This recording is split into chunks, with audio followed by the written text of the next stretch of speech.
Anyone found any keys, please? Someone's got some keys. They've got a villa badge on it, apparently. Yeah, they're in the bin, mate.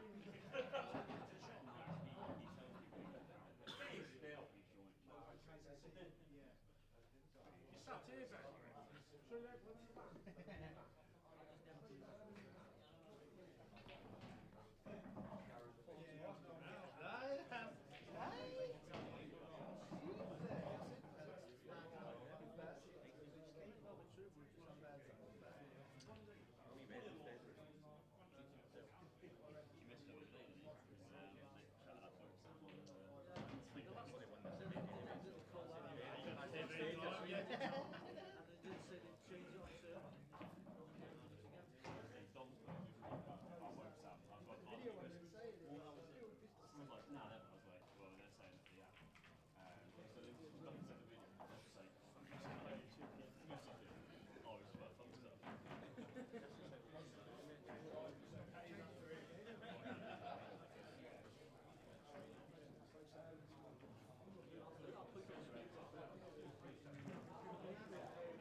Changed a bit now, back in the fucking great day. But on the 1st November, last weekend, 2 weeks time, she come back in again. On the Monday to my birthday, the 1st November, every so many years on my birthday, I just keep saying to doing it last week.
Okay, 3 o'clock session, start calling out the matches. There are some matches still in progress in the previous session, so we'll work around those. Table 2, Daniel Singh, Andy Williams. Daniel Singh, Andy Williams, table 2. On table 5, John Morn, Jamie Stokes. John Morn, Jamie Stokes on table 5. On the stream table, table number 1, Shane Thompson, Scott Gillespie. Shane and Scott, table 1. On table 6, Alex Lawrence, Glenn Gahir. Alex Lawrence, Glenn Gahir, table 6. On table number 7, Glenn Hannibal, Alpesh Mystery. Glenn Hannibal, Alpesh Mystery, table 7. On table 8, Ben Smith, Brett Wild. Ben Smith, Brett Wild, table number 8. On table number 9, Emma Cunningham, A.D. Williams. Emma Cunningham, A.D. Williams, table number 9. On table 10, Simon Linus, Harjit Singh. Simon Linus, Harjit Singh, table 10.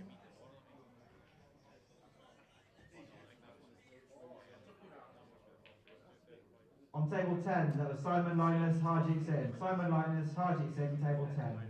Table 11, Aaron Keeling, Christy Caulfield. Aaron Keeling, Christy Caulfield, table 11. On table 14, Alex Bailey, Steve Smart. Alex Bailey, Steve Smart, table 14. In the side room, on table 17, Gaz Royds, Scott Crawley. Gaz Royds, Scott Crawley, table 17. Table 18, Aaron Davies, Dean Wilson. Aaron Davies, Dean Wilson, table 18. On table 19, which is by the reception, Neil Kelly, Christian Disney. Neil Kelly, Christian Disney, table 19. And finally, for now, on table 20, Josh Goodrum, Matt Cook. Josh Goodrum, Matt Cook, table number 20. Nice. Yeah, but we're lucky because right now over there it's thunderstorms. Well, it's supposed to be really sunny. We should be lucky to change it because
Ben Smith, table 8.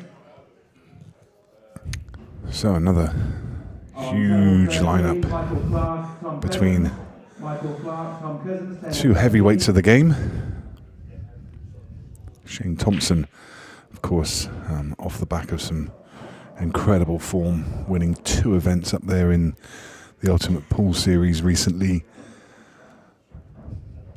Finally really found his game over that weekend, and it all came together for him. He's playing another world champion in Scott Gillespie,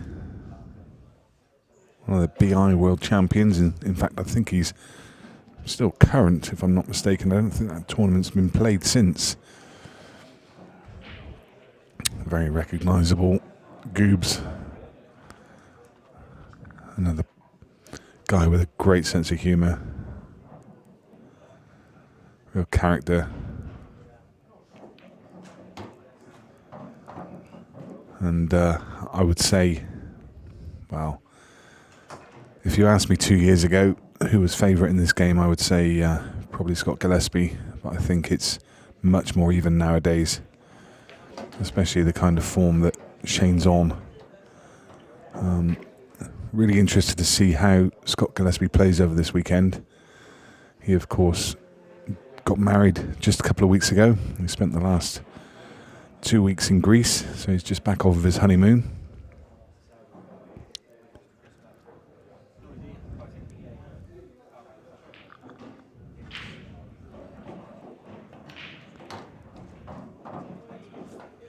I have to say that over the last kind of 6 or 8 months, he probably hasn't really been at the top of his form, not the kind of form you expect out of him. I think possibly that wedding may be on his mind, but now that all behind him, he's a happily married man, and he can now focus on his game again.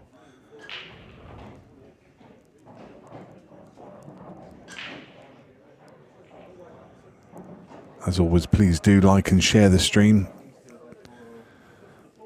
By doing so, you help us to promote the event and also this great spectacle of pool that we've got today. Some really good games we've already seen. We started at midday, so we've been going 3 hours. We've seen a couple of great games already.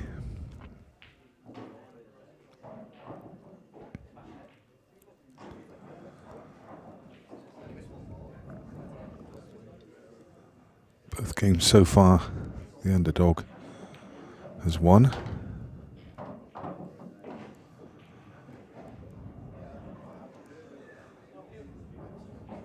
Shane was just a slight favourite in this one before it started. And I think really it is very much a coin flip.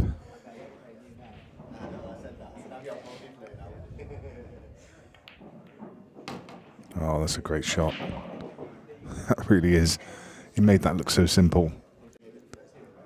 But it's just not.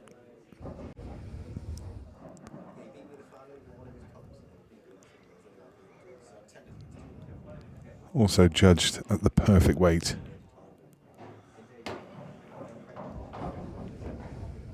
That one not so much. Probably 2 or 3 inches short of pace, but he hasn't got a bad angle, so he can check it. And does so, and leaves the simple black to win the first frame. Scott Gillespie, 1-0.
Scott's turn to break dry.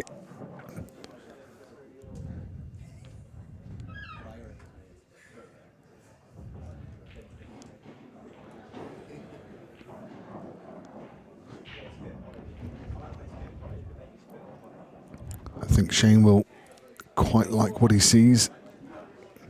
It's not a simple layout, but the thing is with Shane, over the last 18 months, the lockdown really hasn't affected his game, and I think actually it's probably taken him to the next level. He's been playing a lot of these break and dish challenges, so when he comes to tables like this, he's just clearing up time after time after time. The percentages that he's been getting have just been incredible. Probably averaging in the region of, I don't know, 65% break and clear, which is quite phenomenal.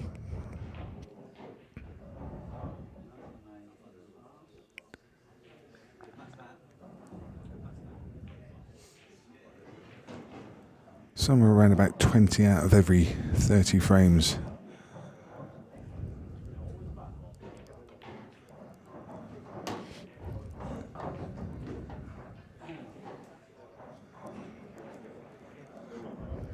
And I know he's always been one of those players that he struggles in practice. He struggles just to get on the table and hit balls. Much better player when he's playing competitively, when he actually has something on the line. So the lockdown really gave him that challenge that he needed, because he found a way that he could practice, he could play competitively, but still get loads and loads of table time.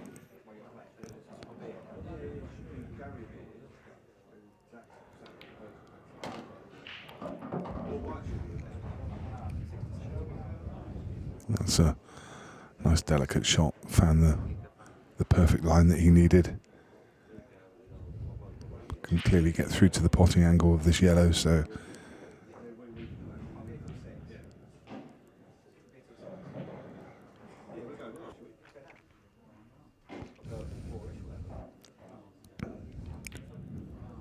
I always said it, for me, one of the best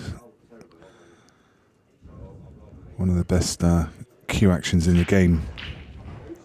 People often talk about Chris Melling and his cue action, but just watch this. Shane's almost as long, but not quite as long, and I think that just it serves its purpose better in the in English 8-ball. That long backswing.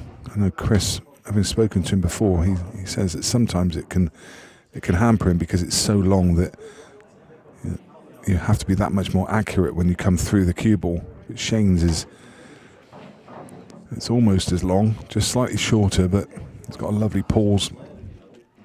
And when you think that this guy's playing with a 9.7mm tip, that would be a big tip on a snooker table. It is a huge tip in 8-ball. I would say the average in 8-ball is probably around about 8.25, 8.5 mils, somewhere around about that. Players tend to be somewhere between sort of 7 and 9. The mean, yeah, probably somewhere around about 8.25, but Shane playing with 9.7. And I think it just shows how good his cue ball is. That, I mean, when he needs to do something with the cue ball, he can do it, but it really is a huge tip.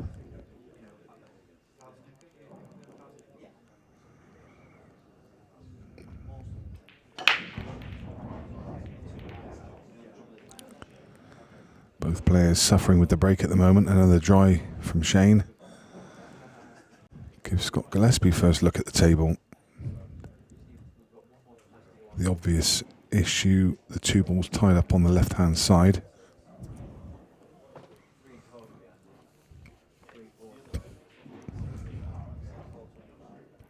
I think probably, given the choice, I think he would probably choose yellow.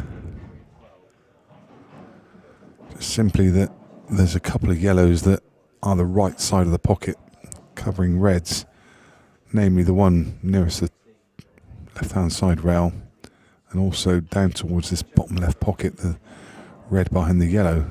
The only issue with that is there's not an easy opener for yellows. Look at those.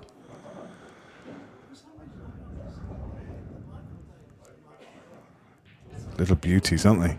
Hey, look at that. Hi-ho silver.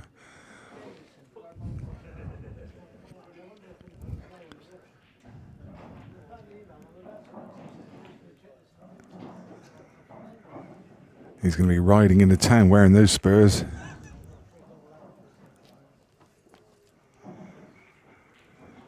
turned up on his horse. Poor horse was knackered by the time it got here. All the way down from Scotland. Down the M6 on a horse. It's tied up outside, barely breathing.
So a couple of key pockets now.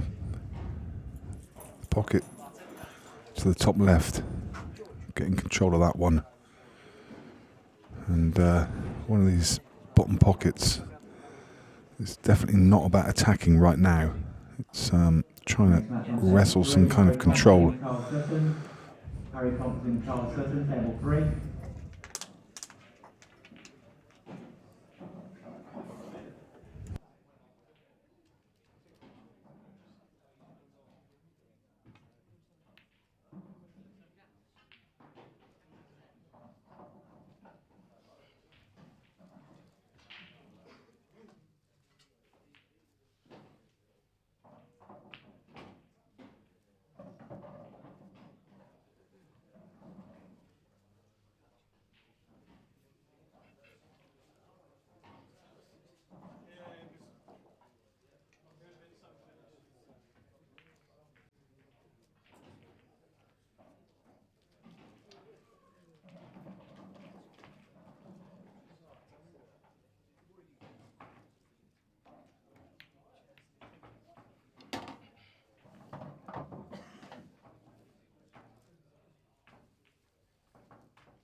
That was a super shot from Scott. And now has a decent chance. Carved from, well,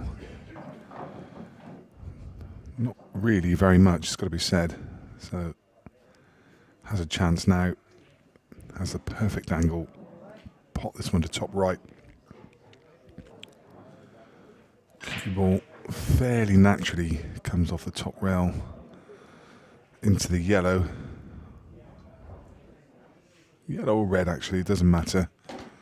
Just pick the right line. Yeah, I don't know if that's exactly what he planned, but it's okay.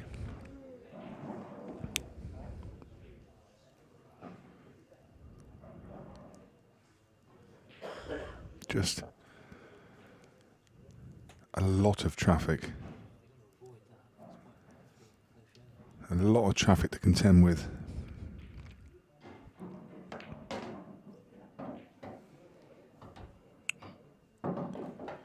played that well, but hampered again, and still a lot of traffic in the middle of the table to avoid.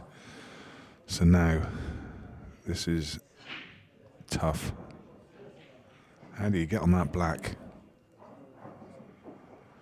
If you had a ladder, you could dig down into that cue ball and possibly screw down this left-hand side of the table. Well, there you go. Trying to get some height, getting his knee right up on the table, but doesn't feel comfortable with it.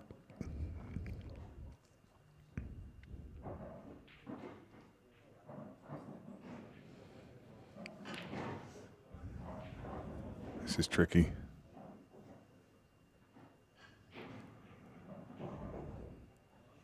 Really needs to punch this. Great shot. Great shot.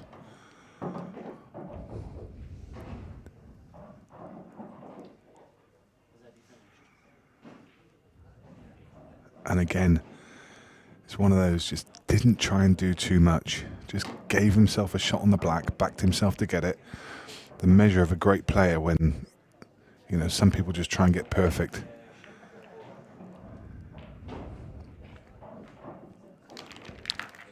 Some people may have overhit that, trying to get further down the table.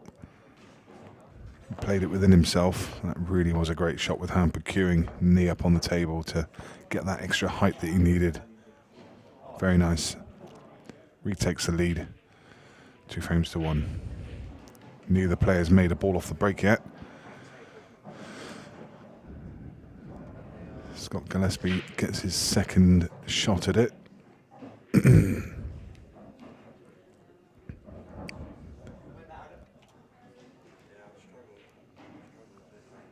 Generally has a very big break.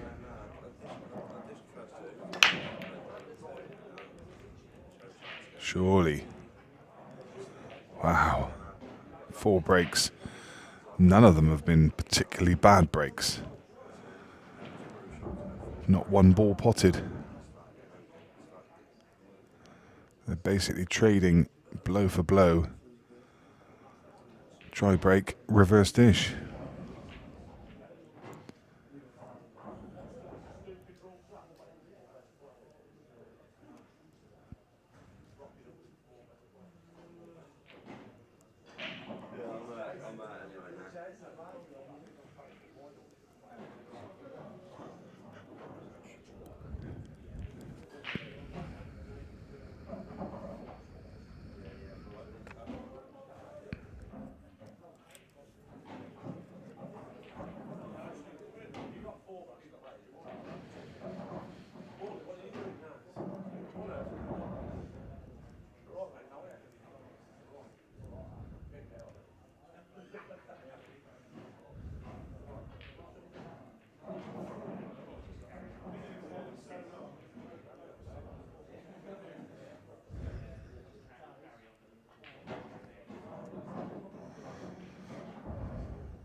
couple of games just started recently. Well, Tom Cousins is already 5-0 up against Michael Clark. That game started about 20 minutes ago. Chris Melling just got underway against Phil Parkin. Phil Parkins won the first frame.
very nice treble. Most definitely trying to hold the pocket, but just a touch too accurate there. Problem is now he's kind of forced into trying to take on the clearance here, and it's kind of chasing it because it's not really there. As soon as that ball went in, it's always going to be a bit of a struggle. I mean, if he wants to play something fairly audacious, I think he has an angle on the yellow to top right with a deep screw to come down off the bottom cushion and break open the black and the yellow. But trusting to luck, and he's not really that kind of player, you might just see him dump this yellow over the pocket.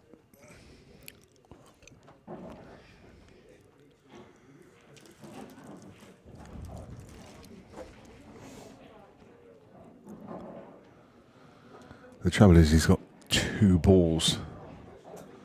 He's looking at manufacturing a different angle, but yeah, actually looking at the shot I was talking about, the angle's not there. It's I thought it was a little straighter than it is.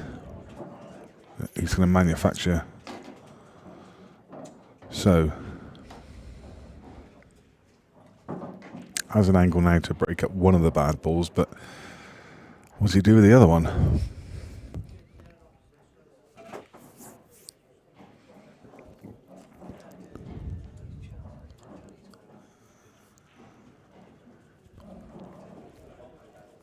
He's going to need to get lucky here. He needs to break this yellow out and then leave a good angle to then break the other one out. I wonder if that yellow does actually, it might pot long, you know. Well, actually, that's perfect. Absolutely perfect.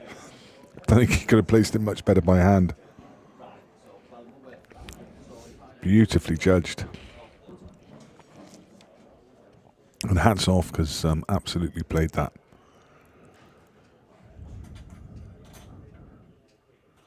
He's looking at the angle to come off the cushion first, but that, yeah, that was his problem. If he hits the black, the yellow kind of goes nowhere. And now, well, what does he have?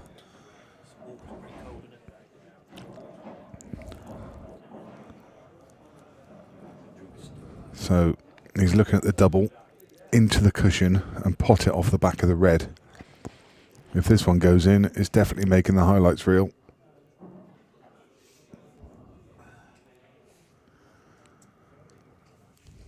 Big shot.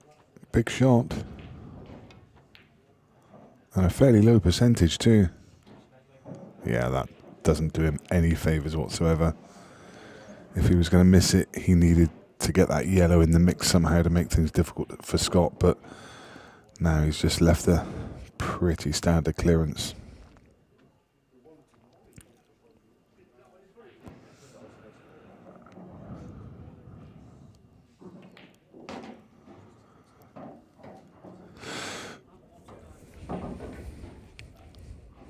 Don't see any issues here whatsoever.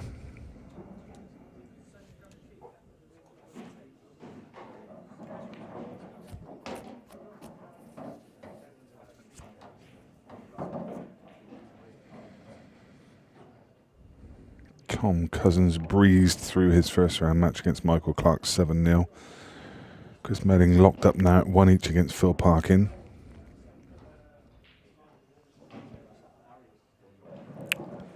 Eddie Barker's on the hill against Ben Clark.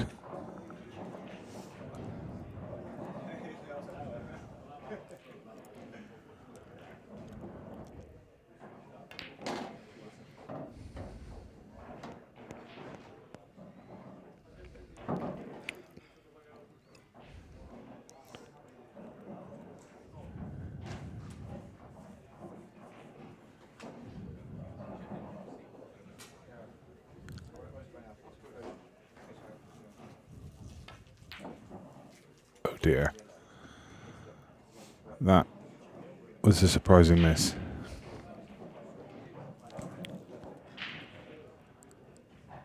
And that could cost him big, because even if Shane doesn't pot this, it should go very, very close to that pocket. It's going to make things really difficult for Scott. Well, he definitely wanted it to drop. And now, suddenly, a lot of mileage in this frame.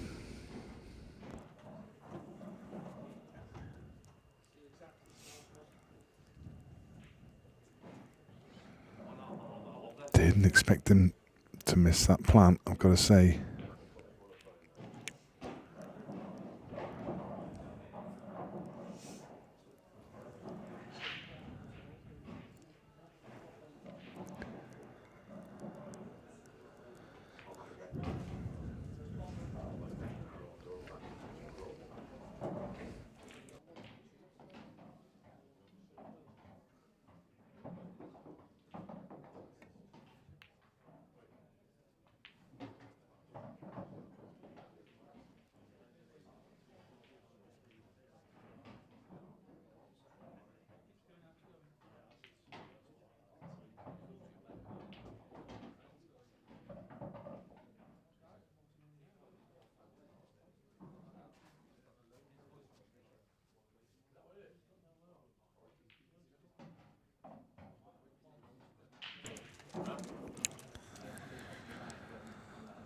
I don't think we're going to see Shane pot this red. I think he'll punt it around the angles. Well, he did pot it. A little bit surprised about that. I thought maybe just a straight shot around 3 cushions and put that red down into this corner, into the mix. Because the issue being here that Scott can get these out with one shot. He can get them all out here. Half ball on that red nearest the cushion. Cue ball clatters into the other 2 reds. Needs a bit of luck to get them all out, but they will definitely come out. Just like so. Well, that really is a little bit unfortunate. You expected to have some kind of shot afterwards.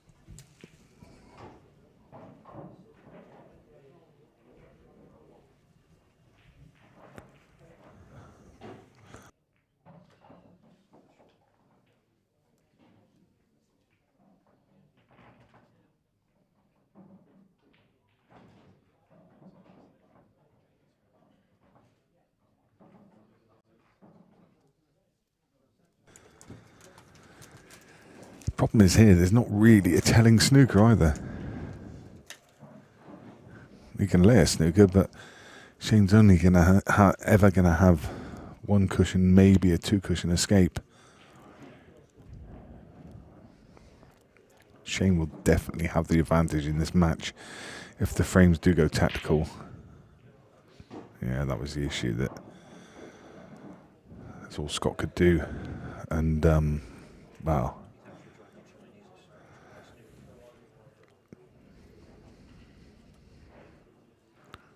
Tried to land the cue ball on top of the red, so it was not only a snooker but hampered queuing as well.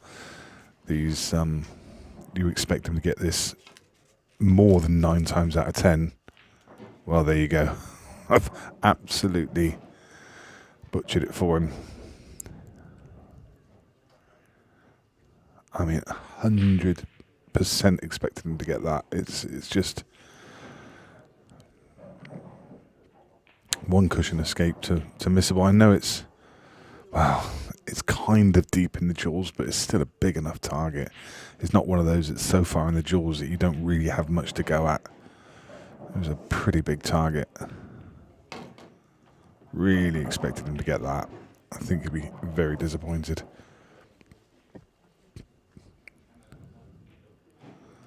Especially given the fact he didn't really need to do too much with the cue ball.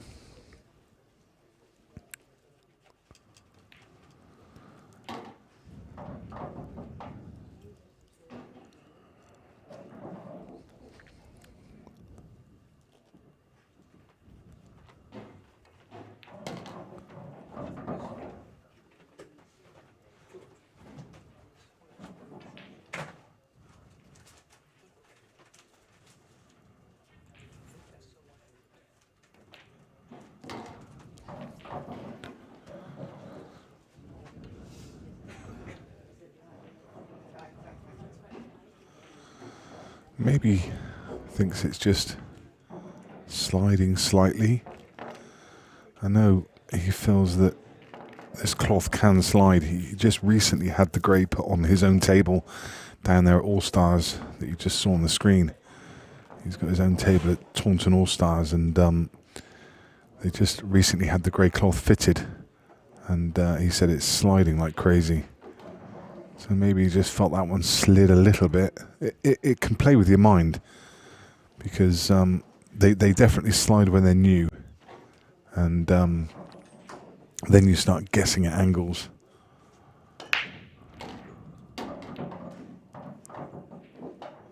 That's a much better break. Solid connection. So this, wow, absolutely should be bread and butter. Look at this. Gone for the cut break, but very effective. So often with that cut break you see all the balls on one side of the table, but look at this. This is the kind of, when you roll the balls out on the table just for a little warm up, this is what you leave yourself. Already ran into, well, I was going to say ran into a bit of bother. He's actually pretty much perfect, but that very much could have gone wrong. He was not looking for that kiss on the yellow. Been quite fortunate that he's landed well.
I think he's got an angle he can just screw straight back.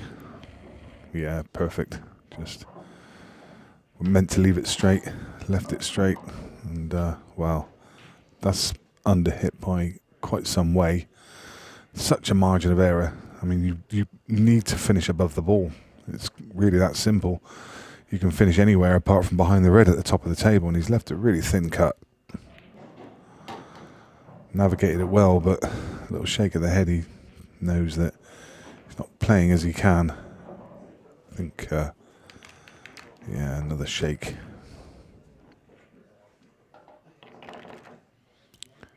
But he pulls back a frame and just trails by one now.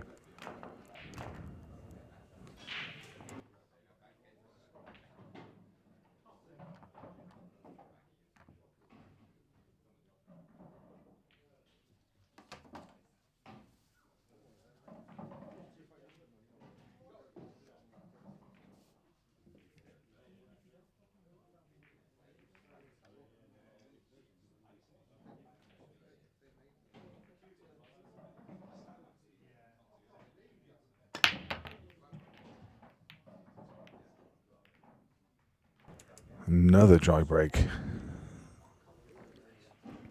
It's going to be spitting feathers. Puts his break cue back with absolute disdain. Shake of the head. What have I got to do? You can tell both players really struggling. I mean, the fact that Shane's gone to the cut break, very, very unusual for him to do that. Such a reliable, well-timed front ball break.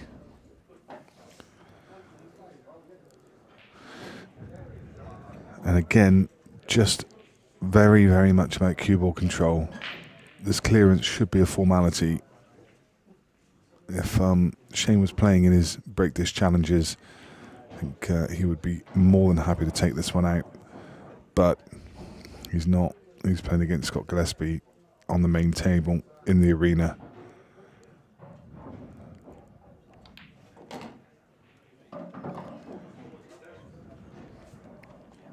So a nice angle here to just run up into the ball on the cushion, push that up towards the middle pocket. Be very unlucky to not be on anything. He normally plays these really well, plays them in a controlled manner. Don't expect him to go clattering into that yellow, just to push it, possibly a full ball contact.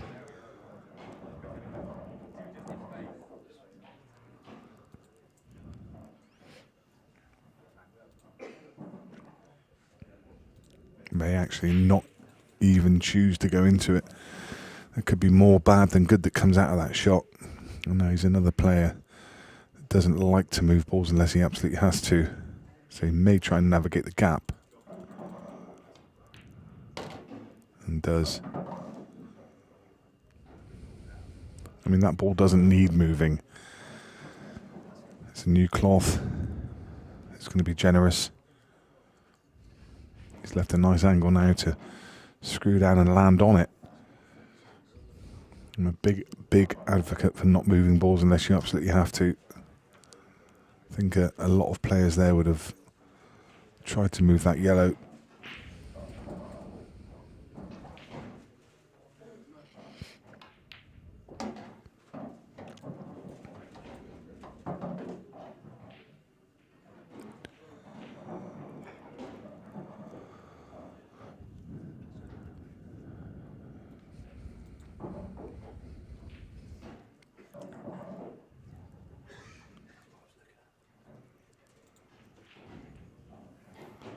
Just needs to time the one down the cushion. Screw back. Not too far from where he is now, maybe just a few inches to the right. Oh, rattled one. Again, just don't expect him to miss them. I was singing his praises and saying that he didn't need to move that ball, and then that's the one that he misses. Still got the advantage in the frame.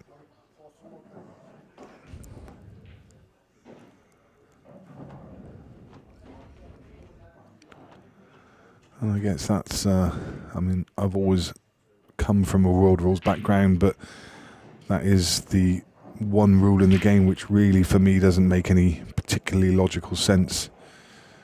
That you can miss a ball and get an advantage from it.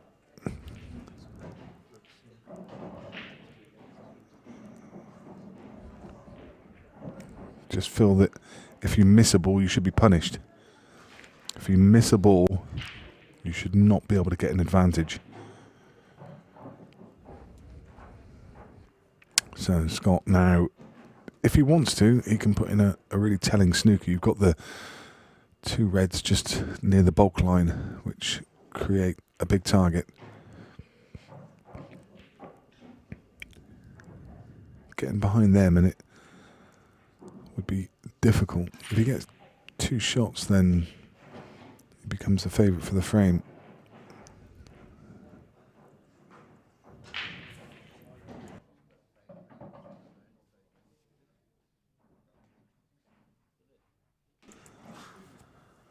You have to excuse me for a couple of minutes. I'm just going to step away for a bathroom break.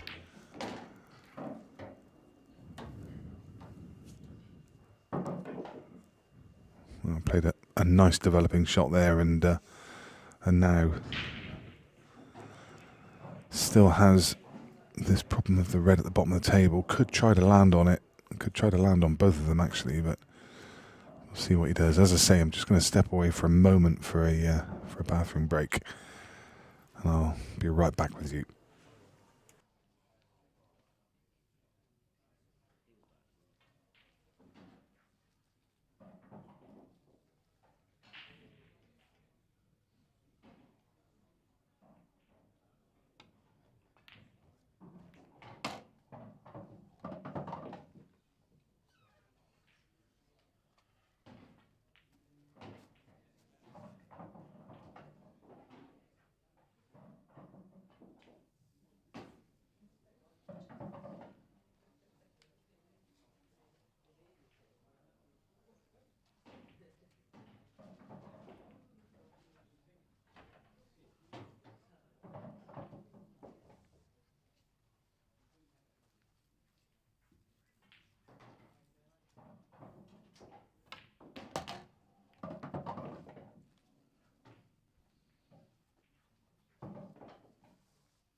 So just ticked over past 4 o'clock, and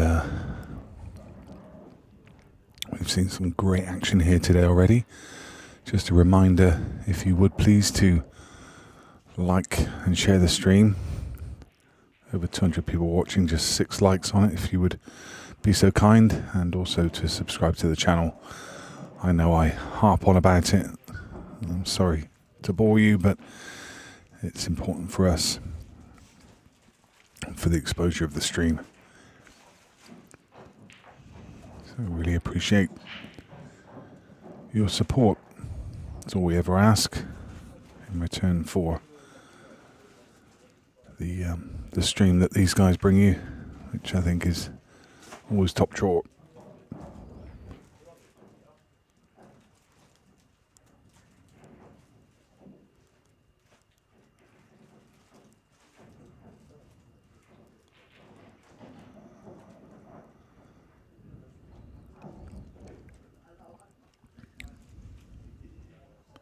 I think that could be a clever little shot, especially if Shane can't get through to the potting angle of the one at top right, which he can't. He's got an easy snooker. You can just run into that yellow at the top of the table and hide behind it, or you can just duck in behind the one that he's closest to. A little bit more of a delicate shot, but I think the one at the table, top of the table, I quite like that shot because you can play maybe a little double kiss just to put the, I think I was going to say put the yellow in the path of the black. I was only saying that because I just wonder whether the black will go inside that yellow cushion first. Whereas if he does that, it won't. So he's kind of got that double safety net now. He's got the snooker, but if Scott does get lucky and get out of it, then he probably can't get on the black. Scott looking at potentially some deliberate foul here. I'm not sure that's the right shot. He's just going to duck in behind this yellow to waste the first shot. He doesn't like it. I'm not even sure that is the right shot, to be honest, because okay, he wastes Shane's first shot, but easy enough for Shane to get out. And with everything on the table, you'd expect him to clear from there. Having said that, I'm not entirely sure what the right shot is. Potentially cushion first, right side cushion first, and try and half ball the red. You could get lucky and pot it, or possibly even luckier and put it over the pocket.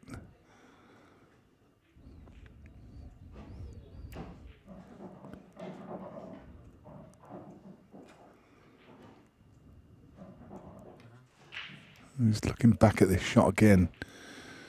Again, I'm not sure there's a great deal of mileage in this.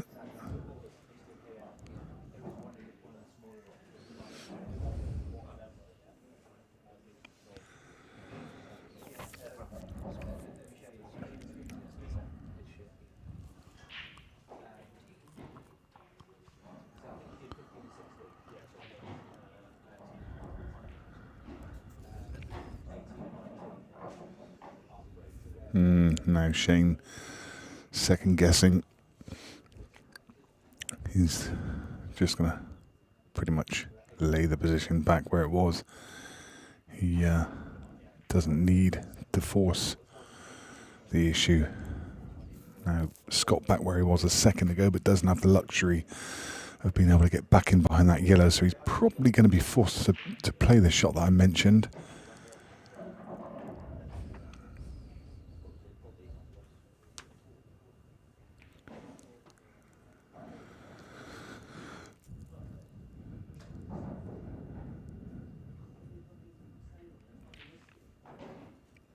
Yellow's just such a dominating ball now in this frame.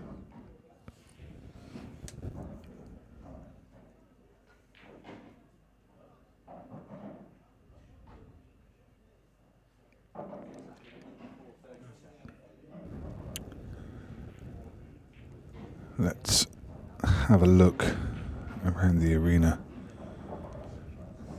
at some of those other scores.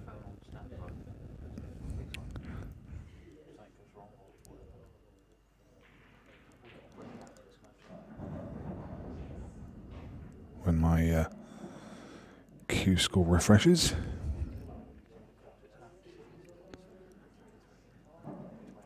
Andy Williams beat Daniel Singh 7-1.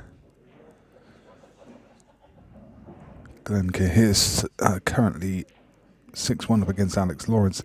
Glenn Cannibal beat Alpesh Mystery 7-0. Brett Wild beat Ben Smith 7-3. Emma Cunningham is 5-2 up against A.D. Williams. Harjeet Singh 6-1 against Simon Linus. Greg Batten had a bye against Elliot Lloyd, and he'll be in action at 7:30 tonight on this stream table against Carl Morris. Christy Colefield 7-1 against Aaron Keeling. Steve Smart 5-3 against Alex Bailey. Scott Crawley 5-3 against Gaz Royds. Aaron Davis safely through 7-1 against Dean Wilson. Chris Day had a bye. Christian Disney 7-0 against Ian Kelly. Matt Cook was 4-1 down in his match. He's now 4 apiece. Phil Parkin 5-2 up against Chris Melling.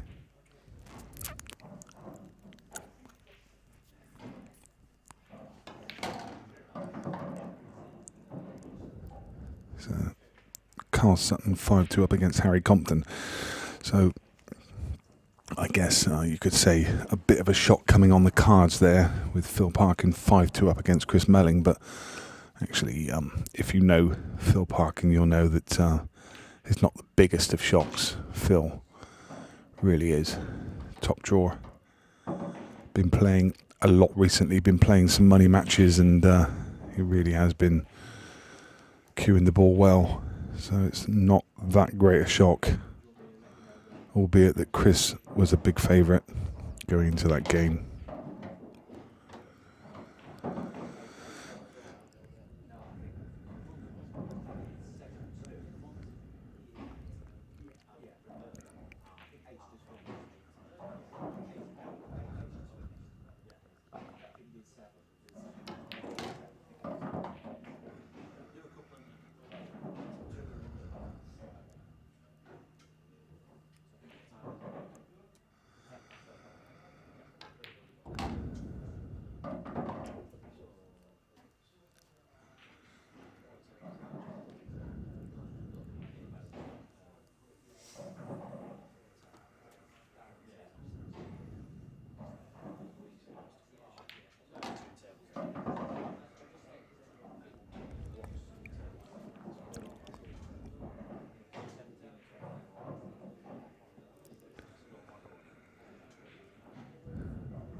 Shane Thompson takes a lead. I think for the first time in the game as well, 4-3 ahead.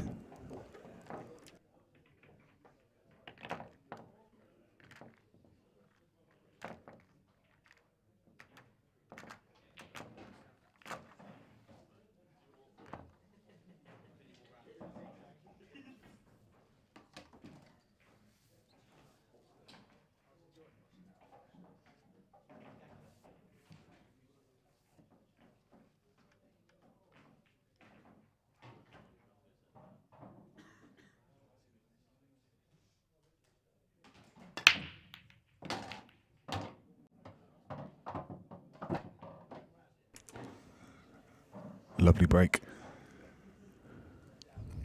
I think in not much more than 2 minutes from now, you'll see the scores go to 4 apiece, because these yellows look a dream.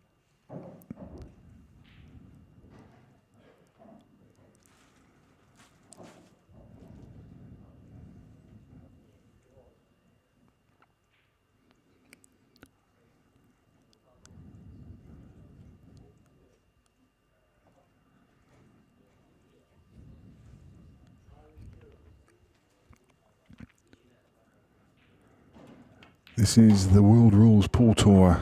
This is the penultimate event, event 4 from Daventry, the Court Hotel in Daventry.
I'll tell you something, it'd be nice to get a couple of decent players on the stream table, wouldn't it? Watching these couple of fudgers. Whew. Hurts the eyes.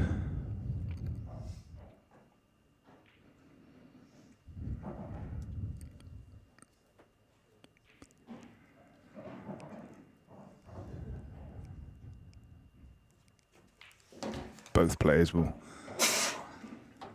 so badly want to win this one. I know Shane, he rang me last week and said, oh, I got a rubbish draw. So I got Scott Gillespie in the first round. I said, well, he's going to be thinking the same, mate.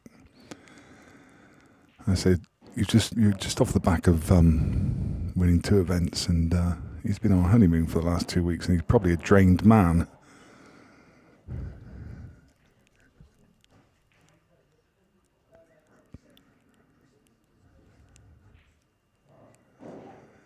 His wife will have had him swinging off the chandeliers, no doubt.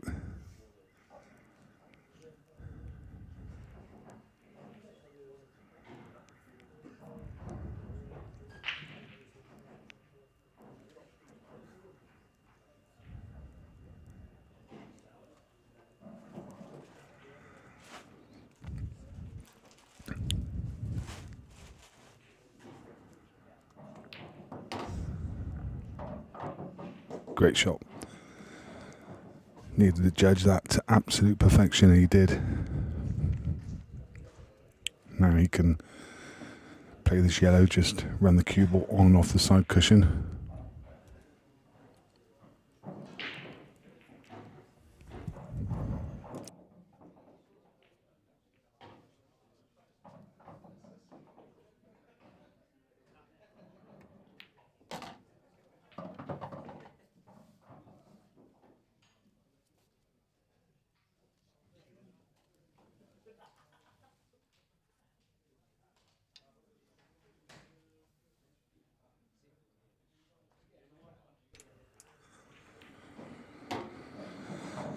So, nothing between them. 4 frames each, and it's now a race to 3.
think he's got the perfect angle. Pot this yellow and run on and off the side cushion into the back of that one yellow, but the problem is he has to land on that one ball, so if he didn't have the perfect angle, he has now. But it's definitely one that can go wrong. I'm going to assume that he can't land on it. If it went to middle, I think he'd just be trying to land on the side cushion, because going into it, there's a lot of things that can go wrong. If you hit the top half of the ball, the cue ball can go in behind those reds.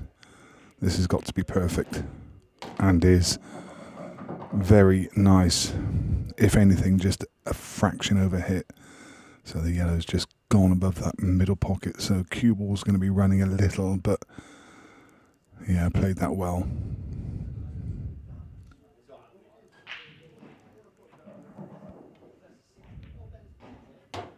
Again, controlled that beautifully.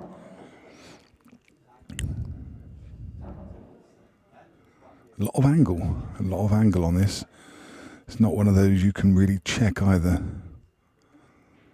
I don't think, well, maybe you might be able to just nick the pocket. Just if you play it to the left-hand side of the pocket with rakes of left-hand side, you may be able to check it, but he's looking at running around the back. He obviously doesn't think he can check it, so. And don't forget, playing with that 9.7mm tip, you can't quite get the same action that maybe you could with like a 7.5mm. So you don't often see him playing with piles and piles of slide, more just subtle slide like that. And he's really not happy with that shot. Played to get it across another 6 inches to leave this long. It still goes. In fact, I actually still fancy him to get close to it.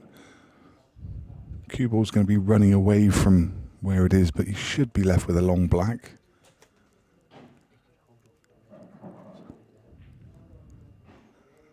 Cue ball could hold on the red that's just below it.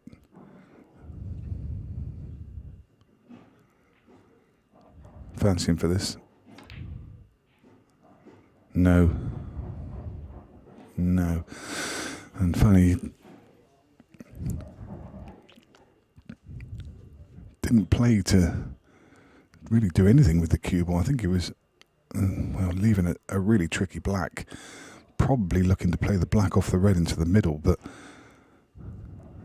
that was difficult, or maybe just a double perhaps.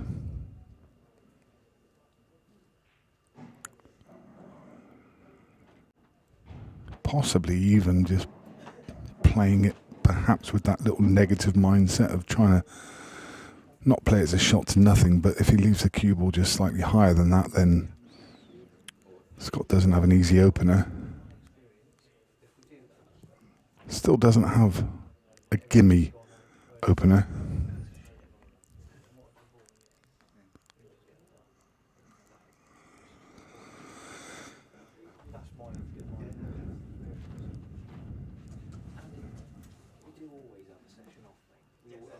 On a Friday, especially like every time. I think last time we did, and then it was like a nightmare. You have to have a break. Deciding that all of those shots were fairly low percent. Well, not low percentage. They were pots you expected him to get, but if in the back of your mind you think you're gonna miss it, maybe 1 out of 10 or 1 out of 15, then what's the point of taking it on? When you don't need to. You don't need to pull the trigger. You can put Shane in a spot of bother. What he has done though is just given Shane a bit of a shot to nothing that he didn't have a second ago. He could get lucky here. It wasn't a million miles away.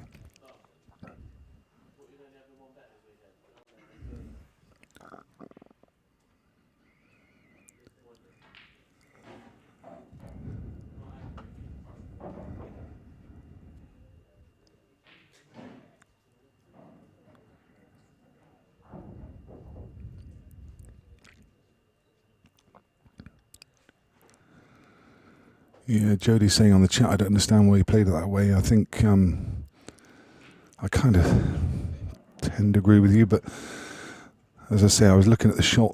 I'm assuming you mean when he played the yellow to the top left. I was thinking he could nick the bag and just play it with all kinds of left-hand side, but as I say, he's not one of the players that tends to do that. He tries to use the natural angles and just subtle bits of side on the cue ball. Using that 9.7 tip doesn't give you the luxury to be able to play it with all kinds of side on it. So I think he was just trying to play it over on that right-hand side cushion and just got it badly wrong. And ultimately, it's probably going to cost him the frame, but Scott keeps giving him these half chance. Well, not half chances. They're definitely not half chances, but just needs one piece of luck.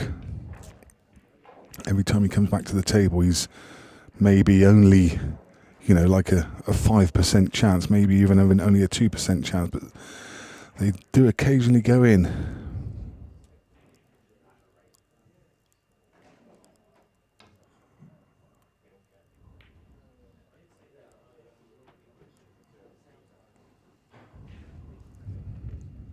Well, again, not the worst finish. Left a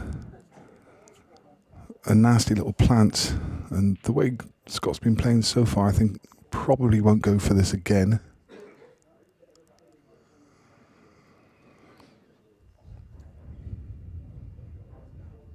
I think, McJay just saying never seen Goobs play so negative, but I think it's just the nature of the beast at the moment. At 4 frames apiece, he's never really needed to pull the trigger.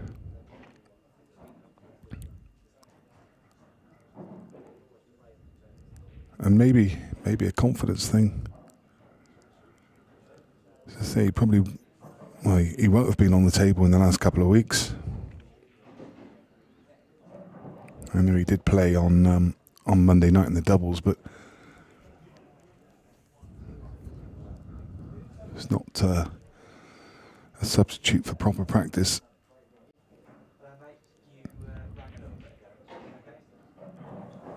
He can take this.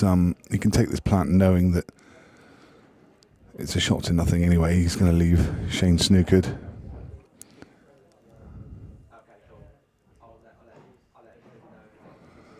But he's also taking a lot longer over his shots than I've ever really seen him before.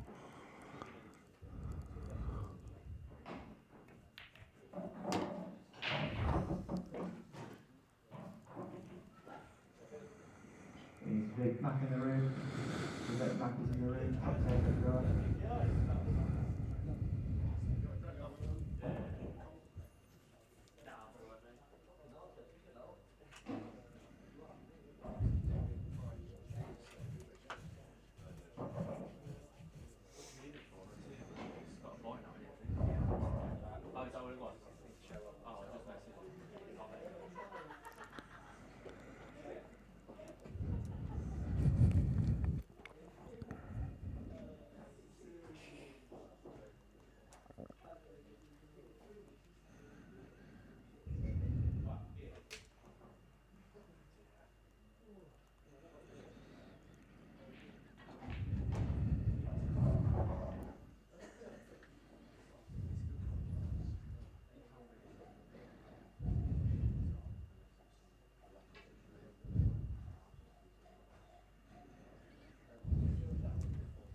I have to say, wow.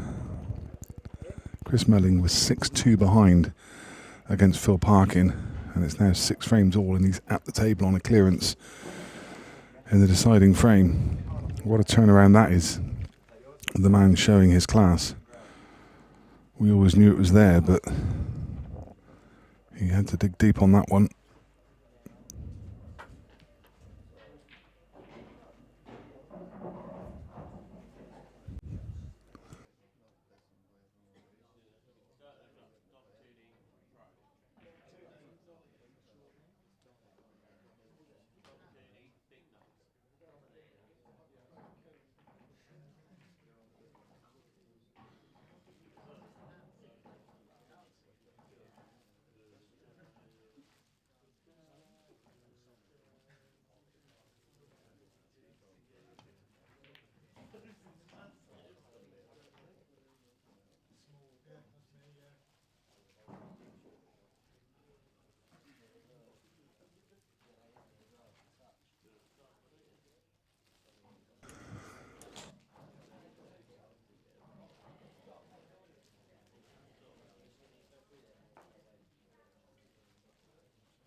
And it's funny is every time Shane does this, the yellow just seems to go somewhere really awkward.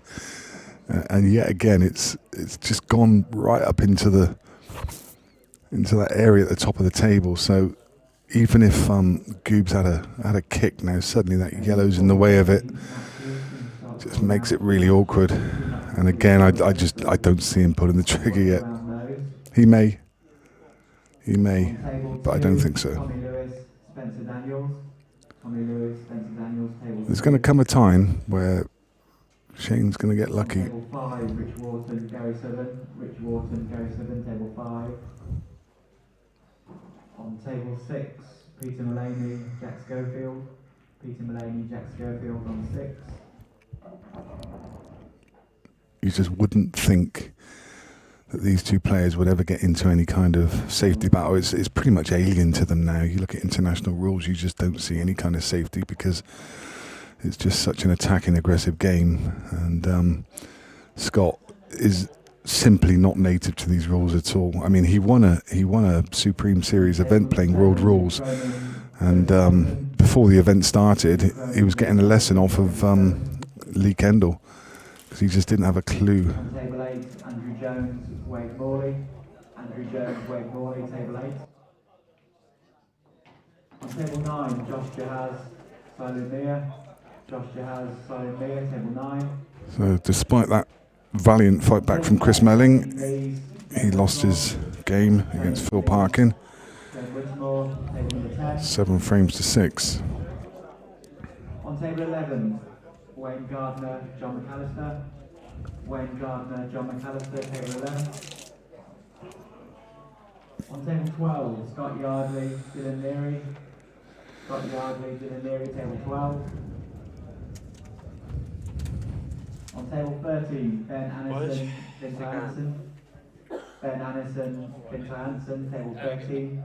Yeah, I was about to play now. Yeah, one earlier, played not bad. You got a tough game there. On table 3, Karim Barada, Andrew Lister. Karim Barada, Andrew Lister, table 3. Pull out some more matches shortly.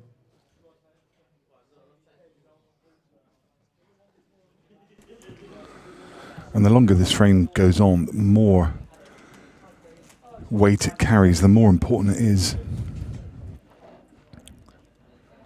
Obviously for Scott, if he can win it, then it's against the break as well. So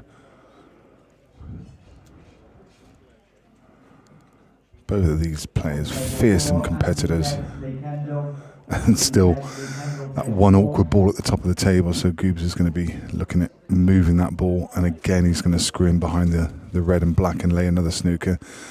I doubt he's laid this many snookers in one game in his career.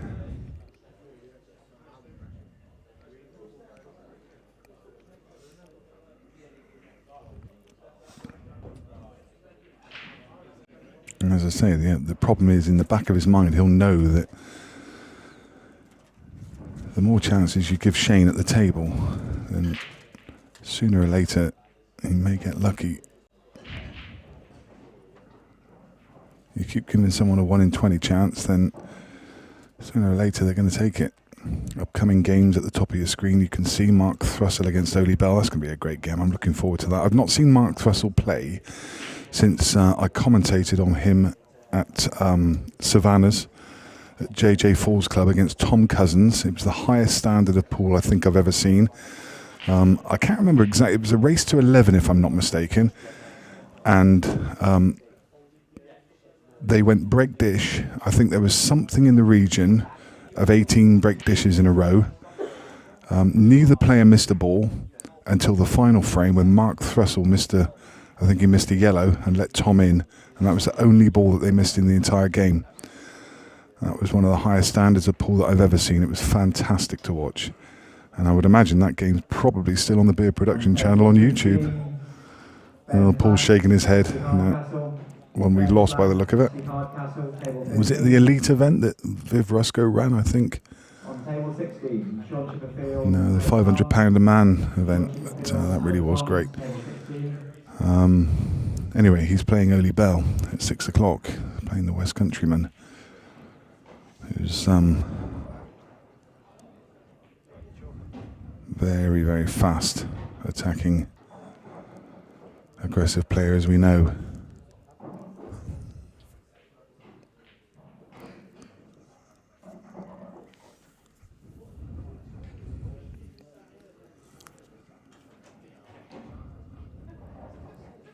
Very rare you'll ever see Scott Gillespie take this long over shots. So now here we go. Tried to kick one out. Still got that one awkward ball on the side cushion, but now surely he pulls the trigger from here.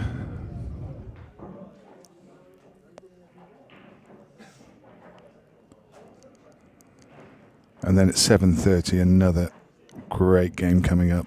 Another West Countryman, Greg Batten, playing against Carl Morris. Greg, of course, I don't know if you listened into the Blackpool event, but Greg does a fabulous impression of Carl Morris. He did one live on commentary.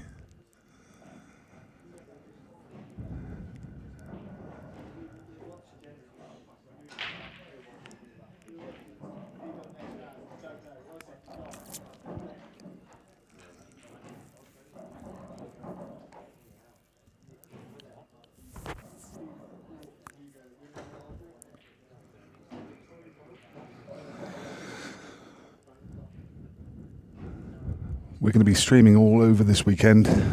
As I say, we're in Daventry. We're settled in for the weekend. It's just the start for us. So please don't miss any of the action. Please do subscribe to the Beer Productions channel and click that notification bell. Then every time we go live, you'll get a notification to say that we've gone live. We reset for every game.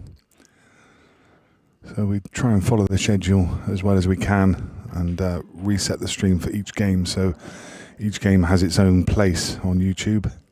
So it's easy for people to search and watch rather than just have a kind of 12-hour stream whereby you've just got your games stuck in there somewhere. So as I say, please. Yeah, I must admit I've never seen Scott Gillespie take this long over anything. Has he found the gap? He's done well if he has. I'm pretty sure he has. Yeah, you can see there.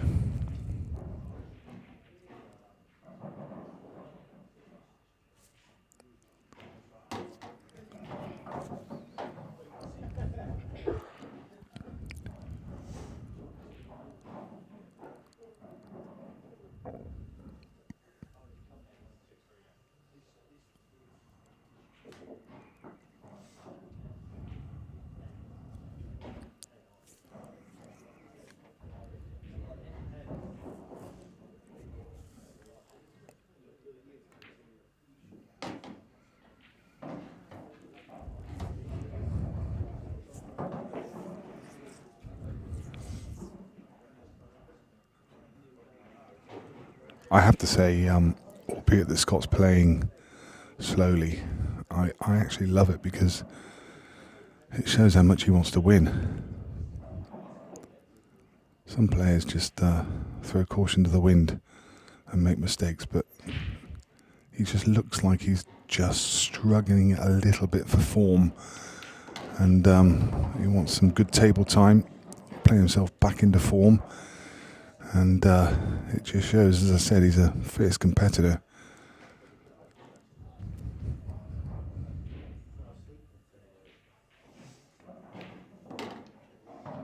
Very good. That was a big frame. Always had the advantage when Shane broke down and left that one yellow on the table, but win it he does. He's been struggling with his break and he needs to find one now. If he finds a break dish now, gets on the hill at 6-4, it's his foot's firmly on Shane's throat.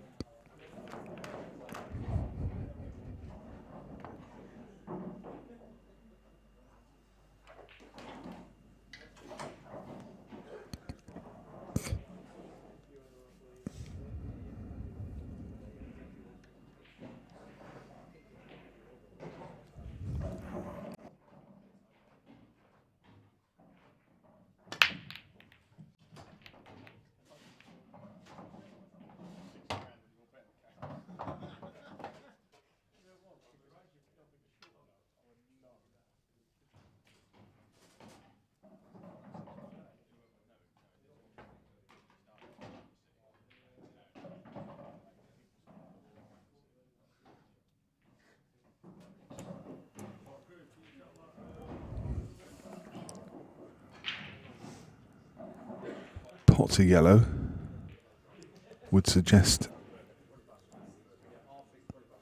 the preference would probably be reds. They're very open, but awkward opening ball. Just that thin cut. In fact, yellow's not that much better.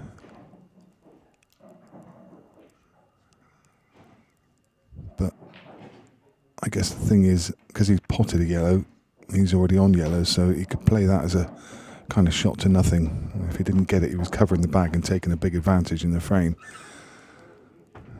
And now suddenly, his one bad yellow, he's got the perfect angle just to nudge up into it and develop it. So now suddenly from just that one shot to nothing pot, he's got himself in great shape.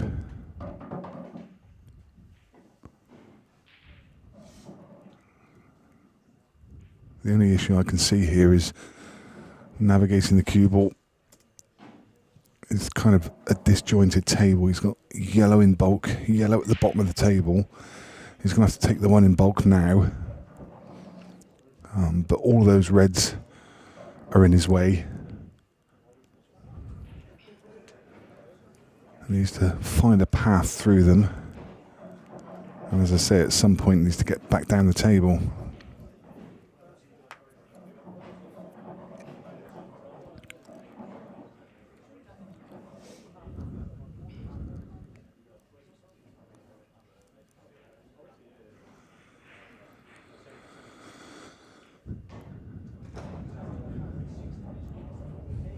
Well, does that yellow pass? I don't think it does it? No. It's pretty close, mind. It passes, I think, to the outer half of the pocket, but it's definitely not one you'd ever want to take on. As I say, he's got that ball in bulk. Well, that could have gone wrong, but it's come out perfectly.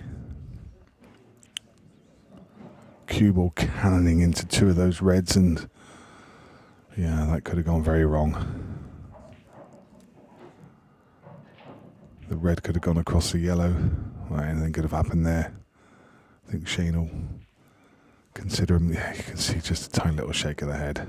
He's just looking at someone over on the side there. Little shake of the head gives it away.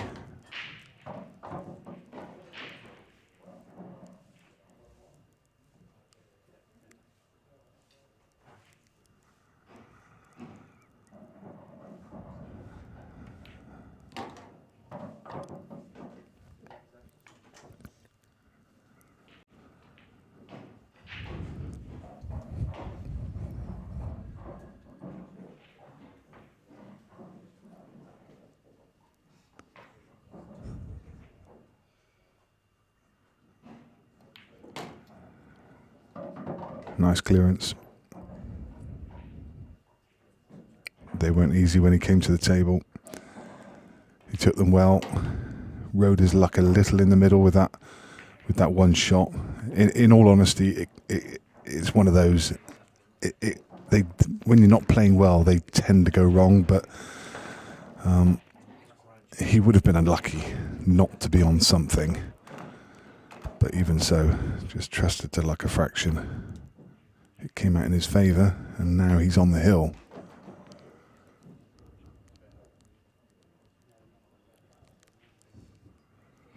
Shane taking the cut break again. Aiming to hit flush into the second red down. Just like so. Does it well. And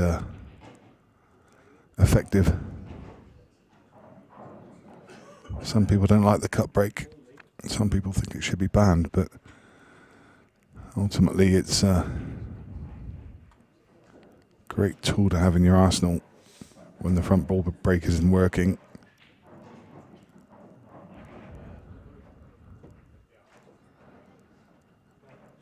There are people now advocating that you have a box, almost like you have the D in snooker. You have a D or a box at the top of the table in the bulk area, and the cue ball has to be broken from that area. I can't see it personally. Why would you ever bring in a rule like that? The cut break's only really been developed over the last few years. And, yeah. As I say, it's an argument that will rage on for a long time.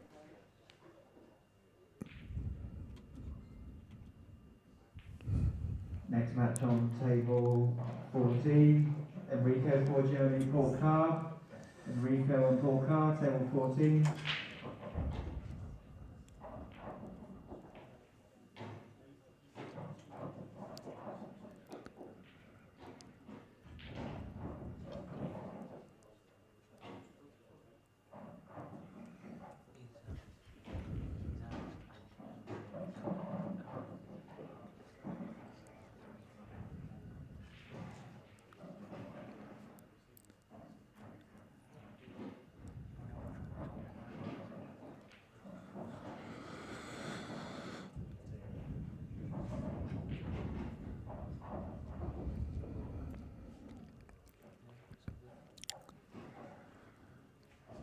Tricky this.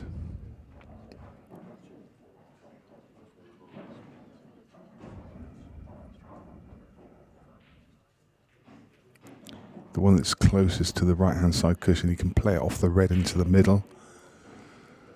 I think that's pretty much a gimme. But it's finding a position where he can play that shot. He'd dearly love to get the cue ball down to where the red is on the right hand side cushion, because he could play that and hold for his other difficult yellow. But yeah, it's hard now. I think he's odds against for this clearance.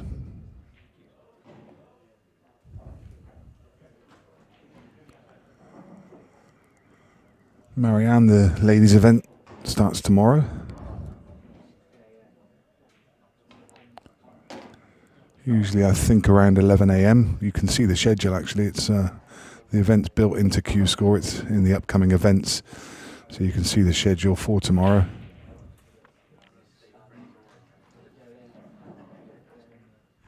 What's he got in mind here?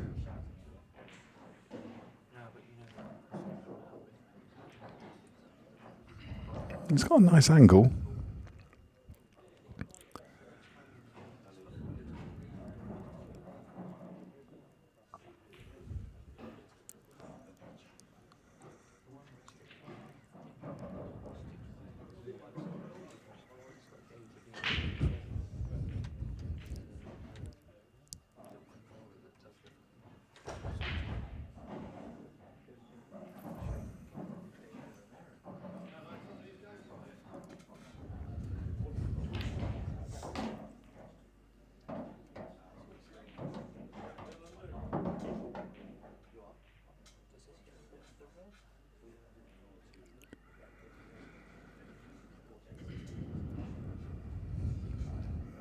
Now much more difficult.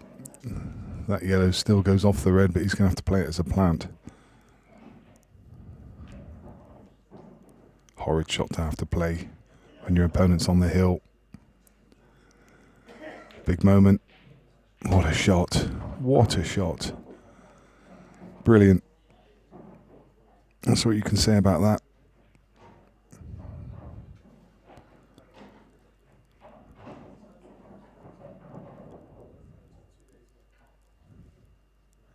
That wasn't one of those kind of gimmies where the red was making the pocket big. He had to hit that absolute perfection.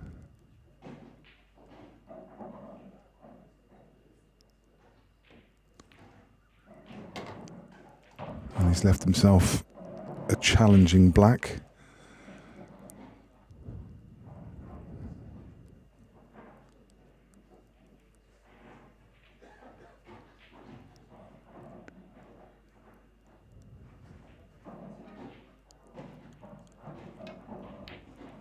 Very nice. Really, really top class. And basically Throws the glove on the floor at Scott's feet and says, go on then. You need to break and dish. Because if you don't, I'm on your heels.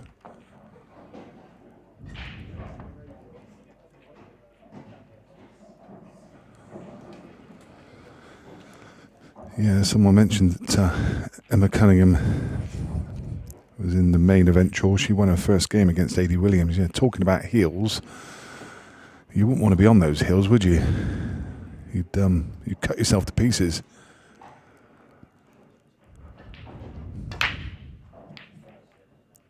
Is it? No. I was going to say, is it dry? That red found its way up into the top corner. What's he got? This table doesn't look great on... Well, actually, it's not bad. It's not bad at all. Just spotted that yellow in the bulk area on the left-hand side. He's got that as an opener, and actually all the yellows are on. Yeah, this is a great chance. Should be taking these.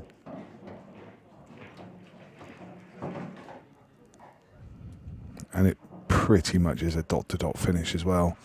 The cue ball kind of naturally lends itself from one ball to the next.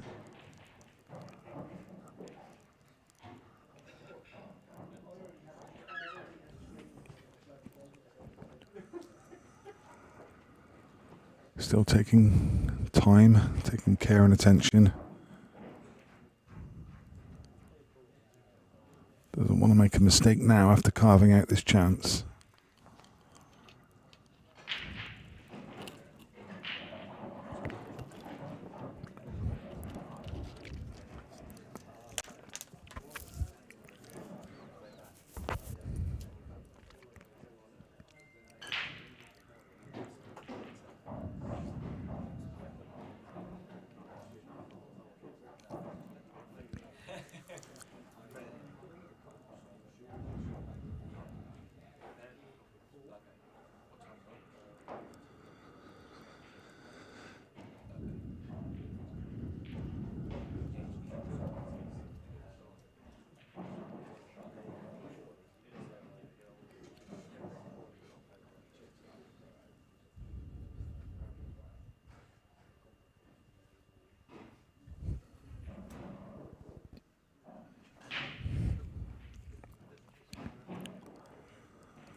By the way, I'm definitely asking him about those shoes in the interview afterwards, if he does go on and make this clearance. So stick around for that one.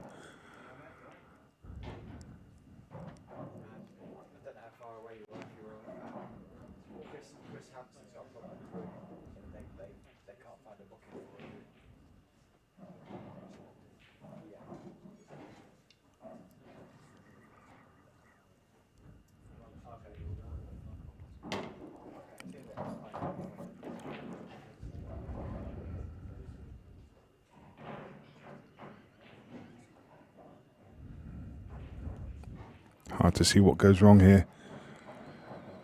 5 balls within 2.5 feet of each other. This is pretty much as simple as it gets.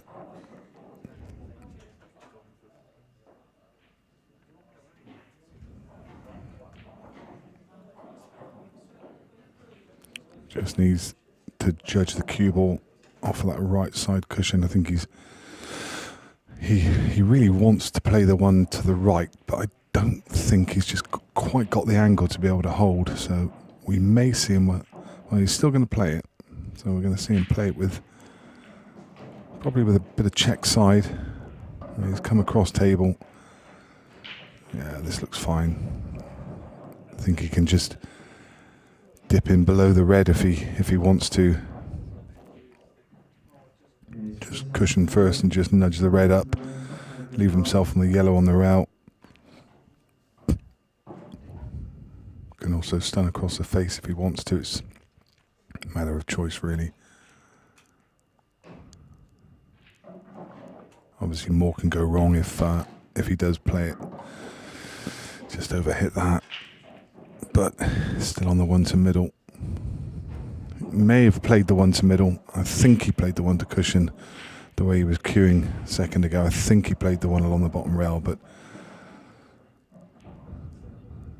possibly not.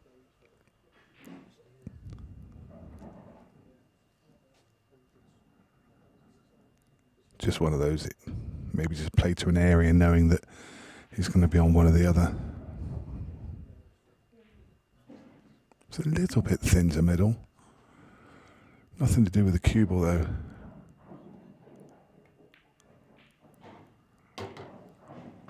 Cue ball naturally across the table to leave this yellow to get on the black.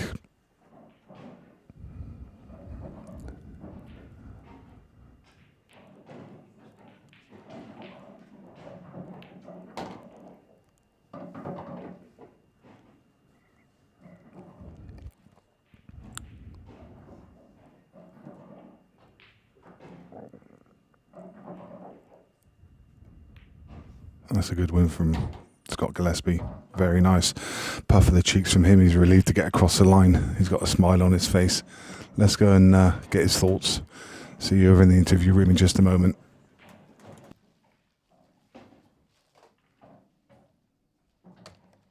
Is Zach Lennon in the room? Zach, if you're in the room.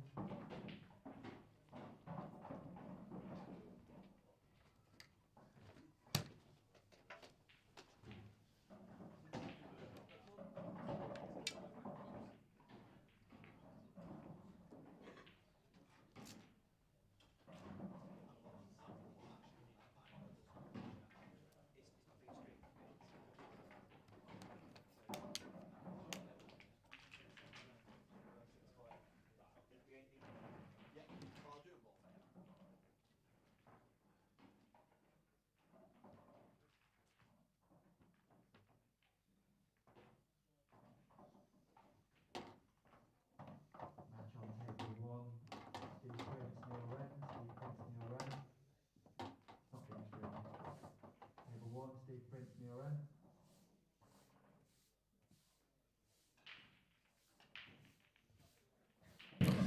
I'm joined by Scott after that win. Scott, that looked easy. Obviously we're friends on Facebook, Nick, and you'll know that my preparation's been obviously null and void for these events. I know I can still turn up and play well, but that was a battle out there. I mean, as you probably know, I'm quite free-flowing, but I was second-guessing myself at every single shot, and I had no touch, even that last frame. But I'm delighted to go over the moon because, to be honest, when I seen the betting, I was even money. I had a wee dabble as well, so that was an even bonus. Yeah, brilliant. I mean, you describe it exactly as I mean, I was commentating, there was people on the chat box and they were saying that they've never seen you play with that. I mean, I'm not going to say slow, but it was very considered, very measured, and as you say, you're normally so free-flowing, and yeah, but as I say, that just comes down to my preparation. I mean, obviously, as you know, I was away getting married and then I was on my honeymoon, and listen, if I get a couple of matches under my belt, I'll feel good again, but that was obviously just a battle, and to be honest, I've drew the guy that's in for him over the last few months, so it's a really tough result, tough game, sorry, but great result. Yeah. I want to, obviously, a massive event recently in your life that I just want to touch on. You bought yourself a new pair of shoes, mate. Yeah, I actually forgot them because I was on the Ultimate Pool on Monday, and I come home on the Sunday from my honeymoon, and I forgot my shoes, so I just treated myself to a new pair. No, but just on the subject, I mean, obviously got married a couple of weeks ago, and congratulations from all of us here on thanks. that. Great to see, and I know there's probably been a bit of a dip in your form over the last few months, probably because you've had a focus on that in some ways, isn't it? And there's so much prep going into that wedding. Yeah, 100%. I mean, I'm not a stressful type of guy, but and my missus did do a lot with the wedding. But my form definitely had dipped because all my focus was on that. Yeah. And obviously, people that don't know that what's going on outside your pool life, that's how my form had dipped a bit. But as I say, pools are relevant when it comes to things like getting married and out with obviously pool events. You know what I mean? And obviously, not a lot of chance. And I think I mentioned it while you were playing there. It almost seems like you're trying to play yourself back into form, to give yourself some table time and actually, use games like that to get yourself back into it. Yeah, I mean 100%. I mean, see, I'm just hoping for an easier draw, because there's so many easier draws out there than Shane Thompson. And when I seen the draw, I thought, it is what it is. Shane doesn't want to draw me either, but I mean, I know it's not 100% Goobsy, but as I say, I'm just trying to ease my way back in, and I've got 3 big events over the next 3 weekends, so hopefully I can play into a bit for him. Brilliant. Great to see you win. Great Thank to see you. you win. Hopefully a long run in the event, and we'll see you back here. Cheers. Cheers, guys. Best of luck, mate.